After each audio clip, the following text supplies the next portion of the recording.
What's up, guys, and welcome to episode number 7, Take on New York Sports. Anthony Heaton here with you guys as always, and thank you very much for listening. I'm recording this on Monday, December 7th. You guys know the deal. Twitter, Take on NY Sports. The website, takeonnysports.com. And YouTube, Take on NY Sports, as we are recording this with video again. For all the YouTubers, that's right. Got the Eli Manning jersey on today for the big win for Big Blue. And that's where we're going to start today. The NFL. Not the Jets. Sorry. We'll get to them in a minute. Sorry, guys. But the Giants. The first place Giants with the huge surprising victory in Seattle. Giants now 5-7. Increasing their lead in the division as I'm recording this while Pittsburgh and Washington are playing. I think it's 14-10 right now, beginning of the fourth quarter. Pittsburgh's up. So hopefully that score holds. But, I mean, even if Giants and Washington have the same record, we got the tiebreaker as we beat them twice. But let's get back to the game. And 17-12 victory for the Giants. And what can you say? An all-around complete game. Colt McCoy, give him props. He did what he had to do. Mistake-free football. Made the plays when he had to. And that's it. He was very... I mean, he's a vet. You know what I mean? He's calm back there. He knows the deal. He's done this long enough. And he gave us exactly what we needed in the absence of Daniel Jones. So let's give him credit. Let's give the running game some credit. Alfred Morris and, of course, Wayne Gallman saying Saquon who? But no, Gallman was tremendous. 16 rushes, 135 yards. Alfred Morris had the 2 touchdowns. And the defense was huge. Blake Martinez doing his thing as always. And all the reports are just a sore back. So everybody, exhale. He's going to be fine. Looks like he'll be back in the lineup next week against the Cardinals. Now, looking forward, because 3 out of our last 4 games are at home. So that's big for us. Also, we're playing the Cardinals this coming week, and they're beatable. They're very beatable, especially with the way we're playing right now. Then I think we go on the road to Cleveland. That's going to be a tough game. But again, not impossible. And us winning the Seattle game gives us that little flexibility where if we go in and lose to Cleveland, it's not the end of the world. But then we come home, play the Ravens, and we finish up at home against Dallas, who, I don't know, they might not even have any players left by that time. They're just fading. But you know they'd like to spoil a division title for us, for sure. But let's give the Giants credit, man. Nobody thought they were winning this game. I didn't think they were winning this game. I took them getting the 10.5 points. Not thinking they were going to win, though. But, I mean, great game plan, execution, everything. Just an all-around complete game. And they're getting me excited. It's reminds me of back in the day, LT, Carl Banks, that types of defense.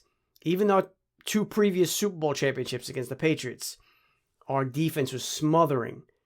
And it's starting to look like, not comparing it to those teams, but, that physical presence that teams are going to be, hey, we can't run on these guys. Our corners are tremendous. Bradbury, Jabril Peppers, both had great games. So it's a good time to be a Giant fan. It's not such a good time to be a Jet fan.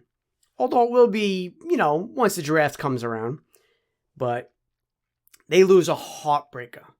I mean, I feel for you guys. I really do. 31-28, they lose to the Raiders. And, man, they had it. They had their first victory. And then Greg Williams says, no. Not so fast, guys. Tries to be cute. Loves to blitz. That's literally the last play you would ever blitz on. But he wants to blitz. That's what he does. It bites him in the ass. And then pretty much 5 seconds later, he's looking for a new job. And you know what? Maybe that was his plan. Maybe he wanted out. I mean, but he just looks like a complete ass. I think even Rex Ryan said it. The worst play call he has ever seen. And how can you deny it? There's just, I don't know. It's inexcusable. For the Jets to fight back like they did, make it a game, take the lead, and then I think it was under a minute left even too. And then, the deep pass as they almost get to Carr, and then he does like a run jump type throw, and that's it. Game over. 0-12. I don't know. It just, you'd rather get blown out at that point. 40-0, 50-0, whatever. But that's just complete heartache for Jets. And you know what? That's kind of what the Jets have been feeling since 1969. Sorry. All right, we're going to touch on the baseball a little bit. The winter meetings going on. The winter meetings, for those of you not watching on YouTube, I'm doing the little air quotes. It is technically the winter meetings, but it's all virtual now, which, I mean, it's pretty much is, I guess, anyway, from what you hear. The GMs sit in their hotel rooms and just make phone calls all the time. But the universal DH, I was reading an article that the players are not in favor of it because they want another year of expanded playoffs. They're just using it as a bargaining chip. That's it. And you know what? It kind of sucks for some of the free agents. Because let's say a guy like Marcell Ozuna, he can play he can get signed by any team if that DH is there. Because you want to play him and that bat 150 plus games a year. But you can't play him defensively every game. So if he knows, okay, National League, we're keeping the DH going forward, he could sign with a National League team. Or even, the National League team wants to sign him.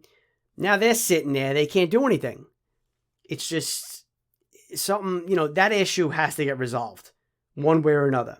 Call for the expanded playoffs next year, whatever it is, but you got to have a yes or no answer on that. And it should just be yes at this point. I know a lot of old school baseball fans love the National League rules, the small ball, whatever, but I mean, you're going to extend guys' careers, which is good. And it's just enough with the pitchers hitting already. I know there's some decent hitters, that are pitchers, but just enough. Get the universal DH in there, and that's it. We talked last episode, I believe, about Sugano being posted by the Japanese League. That's official now, so teams can bid for him. There's also a 25-year-old shortstop who was posted. I think he's from Taiwan. I no shot at me getting his name right, but Ha-Sang Kim. I don't know.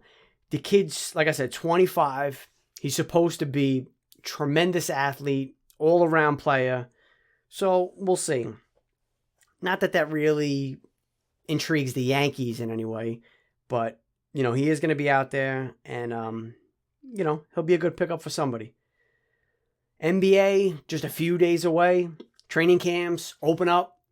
The New York Knickerbockers play in 5 days preseason, but hey, like I said, I'm just excited for some regularity. every night or every other night, you'll have a Knick game, a Net game, whatever, and kind of get into the flow again of some real sports. And I don't know, the Nets, I think I saw power rankings having them at number 2, which is kind of difficult to say, really. You don't know how Durant and Kyrie are going to play together. But, I mean, to me, and again, I'm not some basketball aficionado, but it looks like the Lakers and then everybody else. So we'll see how that plays out. The Knicks, you want them to show progress. You want them to win some games this year. You want them to be competitive. Because the garbage that's been going on the last couple of years is rough. And, that drew me away from the NBA a lot. I was never huge into it. I mean, back in the 90s, Ewing, Starks, Oakley, Mason, those teams, of course. Even if you weren't a basketball fan, you were following that. But, I mean, minus that one season where we won 53 games or whatever it was, it's just been garbage after garbage. And, we got to show something here.